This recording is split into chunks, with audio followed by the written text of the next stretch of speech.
वाला बाकी का अध्याय आप लोग को सुनाने जा रही हूँ। और थोड़ा मैं माँ का आरती दिखा दी और आरती दिखा के मैं आपको सुनाती। जय अन्नपूर्णा माता जय अन्नपूर्णा। मैं सुनाने जा रही हूँ आप लोग सुन सकते हैं अन्नपूर्णा जी का जो कल का बाकी था और मैं आज सुना रही हूँ। सभी लोग सुनिए। बोलो बोलो अन्नपूर्णा मैया की जय। इस प्रकार राजकुमार अपने साथी हिरम से अपना नगर पहुंचा और कहा कि जो तुम्हारा बड़ा भाई देवदत्त है वही उस जन्म में राजपुत्र था। उसने जो धन धान्य से युक्त होकर कण कण के द्वारा निमित मुनि से दिए गए सत्तू का उपयोग करने से काशी नगरी में जन्म लिया है और कण कण से निर्मित मुनि के द्वारा दिए गए उसी सत्तू के अनादर से दोष से वही हेरम तुम देवदत्त नाम के ब्राह्मण हो जो अत्यंत दरिद्र तथा दीनहीन होकर पृथ्वी पर इधर उधर डोल रहे हो। इस प्रकार जो लोग अन्न का अनादर करते हैं वे सदैव दरिद्र रहते हैं, उन्हें कभी भरपेट अन्न नहीं मिलता और हमेशा दुखी रहते हैं। जो अन्न का अनादर करते हैं वे दर दर भटकते हैं अगले जन्म में अन्न के लिए। इसलिए बुद्धिमान मनुष्य को नीरस अन्न को भी अमृत की तरह भोजन करना चाहिए। ब्राह्मणों को प्रतिदिन अत्यंत अच्छे सुसंस्कृत अन्न का दान करना चाहिए। कह रहे हैं कि ब्राह्मणों को भी अन्न का दान करिए और अन्न का अनादर न करिए। जैसे कोई खाना खा रहा है, गुस्सा में थाली फेंक दिया, ऐसा कभी नहीं करना चाहिए। वो अगले जन्म में अन्न के लिए तरसेगा। इसलिए हे ब्राह्मण, तुम श्रद्धा से अत्यंत उत्तम अन्नपूर्णा का व्रत करो। ऐसा करने से तुम्हें अन्न का दुख नहीं होगा और सज्जन लोगों से तिरस्कृत नहीं होगे। इसलिए कह रहे हैं कि अन्नपूर्णा जी का व्रत करिए और किसी से तिरस्कृत नहीं हो जाएंगे। स्वप्न में भी किसी ब्राह्मण के द्वारा कही गई इस बात को सुनकर उस ब्राह्मण की नींद टूट गई और व्रत करने की उत्सुकता से उसने इस व्रत को करने का विचार किया और उसने वृद्धों तथा अन्य देशों के समागत धार्मिकों से अन्नपूर्णा व्रत के विषय में पूछा और अनेक ग्रंथों में अन्नपूर्णा व्रत का पता लगाया, परंतु कहीं भी उसे अन्नपूर्णा व्रत की विधि प्राप्त न हुई। अन्नपूर्णा व्रत की विधि का पता लगाने की उत्सुकता से वह ब्राह्मण पृथ्वी पर इधर उधर भ्रमण करने लगा।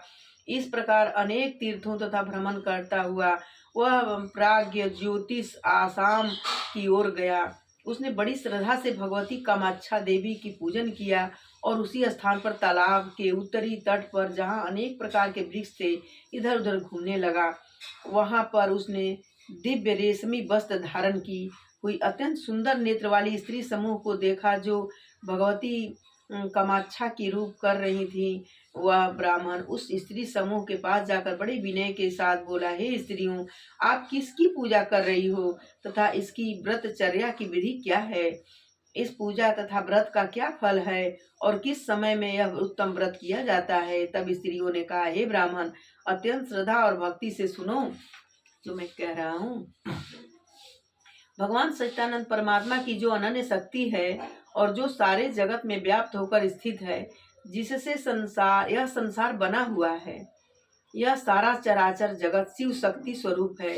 उसमें जो शिव हैं वही विश्वेश्वर हैं और उनकी शक्ति पार्वती हैं। सृष्टि काल में उन्हें लोग माया कहते हैं और पालन के समय वह अन्नपूर्णा नाम से विख्यात हैं और संहार काल में वह काली रात्रि हैं। इस प्रकार वह एक होते हुए भी कार्य रूप से 3 प्रकार की हैं। हम लोग सृष्टि काल में पालन करने वाले उसी अन्नपूर्णा का व्रत कर रही है। यह व्रत मार्गशीर्ष अगहन कृष्ण पक्ष की पंचमी से प्रारंभ होता है। रेशमी सूत अथवा सामान्य सूत से 17 गांठ देनी चाहिए और लाल कुमकुम, चंदन तथा अंगूर से उस डोरे की पूजा करनी चाहिए। अन्नपूर्णा के सन्निकट उस डोरे को रखकर फिर उसे धारण करना चाहिए और अनेक प्रकार की दिव्य वस्तुओं से भगवती अन्नपूर्णा की पूजा करनी चाहिए और 17 हरे धान का चावल लेकर भगवती अन्नपूर्णा से इस प्रकार प्रार्थना करनी चाहिए, हे अन्न देने वाली माँ अन्नपूर्णा, मुझे पशु, पुत्र, यश तथा श्री लक्ष्मी दो तथा आयु, आरोग्य एवं ऐश्वर्य प्रदान करो। हे देवी, तुम्हें नमस्कार है। इस प्रकार प्रार्थना कर दाहिने हाथ में मूल के डोरे को धारण करना चाहिए। यदि व्रत करने वाली स्त्री हो तो अपने बाएं हाथ में मूल के उस डोरे को धारण करे और अत्यंत स्वस्थ चित्त से इस कथा को सुने। हे माँ, तुम सर्वशक्तिमयी हो, तुम्हारा नाम भी अन्नपूर्णा है। यह दुर्वा जो भी स्त्री सभी पुष्पों का स्वरूप है, तुम्हें समर्पित कर रहा हूँ। हे माँ, तुम्हें नमस्कार है। इस प्रकार दिन तक डोरे की पूजा कर कथा सुननी चाहिए। फिर अगहन के शुक्ल पक्ष को में षष्ठी का दिन प्राप्त होने पर व्रत करता शुक्ल सफेद वस्त्र धारण कर रात्रि में पूजा गृह में स्थित हो साली धान की बाल का कल्प वृक्ष बनाएं और उसके नीचे भगवती अन्नपूर्णा की मूर्ति स्थापित करें। वह अन्नपूर्णा की मूर्ति जपा अड़हुल के फूल के समान लाल वर्ण की होनी चाहिए। प्रसन्न मुख, 3 नेत्र, मस्तक पर चंद्रमा तथा शरीर नवीन युवा अवस्था से विलसित होना चाहिए। बंदूक से पुष्प के समान दिव्य दिव्य आभरणों से सुशोभित इस हास्य तथा थोड़ी मुस्कुराहट से युक्त प्रसन्न मुख वाली अन्नपूर्णा की मूर्ति रत्न के सिंहासन पर स्थित होनी चाहिए। उस मूर्ति के बाईं ओर माणिक्य का पात्र अन्न से भरा हुआ तथा दाहिनी हाथ में रत्न की दबी कलछुल होनी चाहिए। 16 पत्ते वाली कमल में क्रमशः नंदिनी, मोदिनी, भद्रा, गंगा, बहुरूपा, तितिक्षा, मया, हेति, स्वसा, त्रिपुहत्री, अत्रदा, नंदा, पूर्णा, त्रिनेत्रा, स्वामी, सिद्धि तथा सोरा, हासिनी ये नाम लिखना चाहिए। हे देवी, मेरे द्वारा दी गई इस पूजा को ग्रहण करो। तुम्हें नमस्कार है। वर तथा अभय को प्रदान करने वाली बंदूक फूल के समान शोभन वर्ण वाली अन्नपूर्णा माँ आह्वान हाथ में फूल लेकर करना चाहिए। हे देवेश भगवान शंकर की प्रसन्न लभा देवेशी अन्नपूर्णा, मेरी ही दी हुई इस पूजा को ग्रहण करो और तुम्हें हमारा नमस्कार है। उपयुक्त प्रकार से आह्वान कर नंदय नमः पादय समर्पयामि। इस मंत्र से नंदा को पाद जल से प्रसाद गिरीश काल भगवती उमा को अर्घ्य और आचमन प्रदान करें। जगन माता गिरिजा को चंदन तथा मधुर पूर्वक समर्पित करें। फूल लेकर निम्नलिखित मंत्र का उच्चारण करें। हे जगत के मंगल को भी मंगल प्रदान करने वाली गिरिचंद्र श्री महेश्वर की महिषी तथा स्कंद की माता, तुम्हें नमस्कार है। इस प्रकार नमस्कार कर भगवती को धूप, दीप, नैवेद्य, सिंदूर, आभूषण, तांबूल, पान तथा अनेक प्रकार की सुगंध सौगात समर्पित करें। फिर भगवती की प्रतीक्षा कर साष्टांग प्रणाम करें और बाहु से डोरे से निकालकर भगवती के चरणों में रखें। हे मां अन्नपूर्णा, समर्पित को प्रदान करने वाली डोरा जिसमें मैंने धारण किया था उसका व्रत संपूर्ण हो गया है। हे मां, इस डोरे को तुम ग्रहण करो। हे माँ, तुम तो तीनों लोकों की पालन करने वाली हो। मैं तुम्हें नित्य भृत्य दास हूँ। अतः माँ, तुम मुझे श्रेष्ठ वर प्रदान करो, मेरी रक्षा करो। फिर अन्नपूर्णा व्रत कथा सुन गुरु को दक्षिणा प्रदान करें तथा 17 पात्रों में पकवान से पूर्ण कर अर्थात पात्र रखकर ब्राह्मणों को दान दे। फिर सुहासिनी सुहागिनी औरतों को भोजन कराएं। पश्चात रात्रि में स्वयं भी बिना नमक का भोजन करें और रात में भगवती का महोत्सव मनाएं। प्रातःकाल पृथ्वी पर साष्टांग प्रणाम कर भगवती से प्रार्थना कर उनकी विसर्जन कर दें। प्रार्थना इस प्रकार करें। हे माँ, मैं तथा मेरी स्त्री और ये मेरे बच्चे तुम्हारे सेवक हैं। हे माँ, हम लोगों को तुम्हें चरण कमलों में अतिरिक्त और कोई सहारा नहीं है। हे माँ, हमारे अपराधों को क्षमा करो और मेरे परिवार का नित्य कृपा दृष्टि रखो। कल्प वृक्ष बनाए रखे, धान की बालों का उपयोग बीज आदि के लिए करें अथवा स्वयं भोजन करें, तब दूसरों को कदापि भोजन करें पर दूसरे को कदापि न दें। इस प्रकार 16 वर्ष तक अन्नपूर्णा व्रत को समाप्त कर 17वें वर्ष में उसका उद्यापन करें। पूर्वतः 17 पात्रों को पकवान से पूर्ण कर वस्त्र तथा बांस के बर्तन छतरी से ढक दे। फिर ब्राह्मणों को अन्न तथा धेनु गाय का दान करें। गुरु के अन्न का 3 पात्र प्रदान करें तथा रात्रि में परिवार वालों के साथ भोजन करें। अन्नपूर्णा का उत्सव करें। हमने इस प्रकार आसाम में पूजा करने वाली स्त्रियां पथिक उस धनंजय से कहने लगी, हे ब्राह्मण, संपूर्ण संपत्ति को प्रदान करने वाली यह अन्नपूर्णा का व्रत तुमसे कहा। जिसे इस व्रत को फल में संदेह हो, वह जिसे देवता और गुरु के वचनों में श्रद्धा न हो, जो भक्ति श्रद्धा से रहित हो नास्तिक हो, विक्त निगूहलन करने वाली सठ हो, उसने यह व्रत नहीं करना चाहिए। जो पितृभक्त तथा ज्ञानी हो, उसी से यह व्रत करना चाहिए।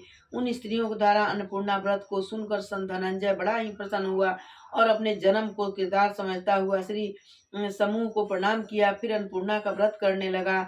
वह इस व्रत को करके अपने घर काशी में गया। उसकी लक्ष्मी समृद्धि प्रतिदिन बढ़ने लगी।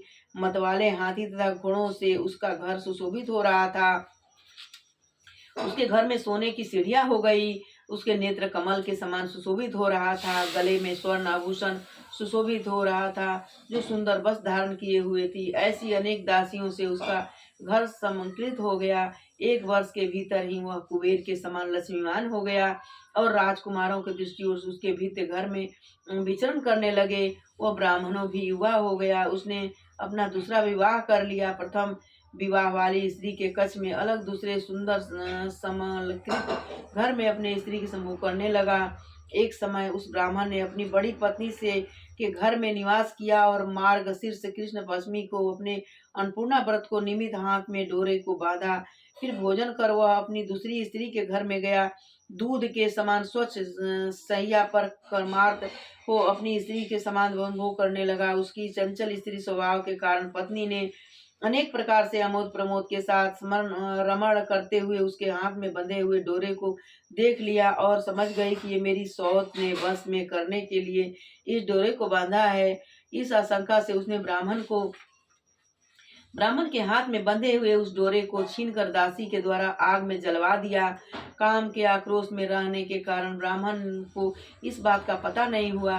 फिर दूसरे दिन उस ब्राह्मण ने अन्नपूर्णा की कथा के समय अपने नौकरों से डोरे के विषय में पूछा। जब किसी ने कुछ नहीं बताया, तब उस ब्राह्मण ने एक दूसरे डोरा हाथ में बांध लिया और उस डोरे को अग्नि में जला देने से उस ब्राह्मण की लक्ष्मी वर्ष के भीतर ही विनष्ट हो गई और वह धनंजय पहले की तरह ही दरिद्र हो गया। उसने कहा भिक्षा भी न मिलती थी, पर वह घबरा उठा और विचार करने लगा कि मेरे डोरे को किसने चुरा लिया। जिस दिन से मेरा डोरा नष्ट हुआ है, उसी दिन से मुझे दरिद्र ने घेर लिया है। यद्यपि मैं भगवती का व्रत कर रहा हूँ, फिर भी मुझे फल नहीं होता। इसका क्या कारण है? पहले जब मैं दरिद्र था तो भिक्षा भी मिल जाती थी, पर इस बार दरिद्रता में तो कुछ भी भिक्षा भी नहीं मिलती। अब मैं इसका कारण किससे पूछूं कि मेरी लक्ष्मी क्यों नष्ट हो रही है। अतः जो हो, मैं पुनः उसी देश को चलूं और उस स्त्रियों को इसका कारण पूछूं। ऐसा विचार कर वह ब्राह्मण उस कमच्छा देश में को पुनः गया, जहां उसे यह व्रत प्राप्त हुआ था। वहां जाने पर उसे न तो वह नगर दिखाई पड़ा, न वह स्त्रियां ही दिखाई पड़ी। केवल घनघोर पहाड़ और जंगल ही वहां उसे दिखाई पड़ा। पक्षी भी वहां दिखाई नहीं पड़ते थे। मनुष्य की बात ही दूर रही। वह ब्राह्मण चिंता करता हुआ उस निर्जल वन में अकेले विचरण करने लगा। वह विचार करने लगा कि किस पापी ने यह मेरे हाथ का डोरा ले लिया और मेरे व्रत का विधान किया, उसे क्या लाभ हुआ। वह सुंदर नगरी कहाँ है? वह देवता तथा देवालय भी नहीं दिखाई पड़ रहा है। अवश्य यह मेरे भाग्य का दोष है कि विधाता ने सब कुछ नष्ट कर दिया। हाय, मैं भाग्य रहित हूँ। केवल दुख भोगने के लिए ही स्वर्ग से पृथ्वी पर आया हूँ। अतः केवल क्लेश होने के लिए ही प्राणों को धारण करूंगा। ऐसा विचार कर वह धनंजय सामने के कुएं में मरने की इच्छा से कूद पड़ा। उस कुएं में गिरने से उसे कोई चोट नहीं लगी, किंतु एक प्रकाश दिखाई पड़ा। वह उसी रास्ते से जाकर एक उत्तम प्रदेश में पहुंच गया, जो अनेक लताओं से परिपूर्ण था तथा उसमें अनेक जंगली जंतु घूम रहे थे। उस प्रदेश में मयूर नृत्य कर रहे थे। सुंदर पर्वत श्रेणियों से वह सुशोभित था।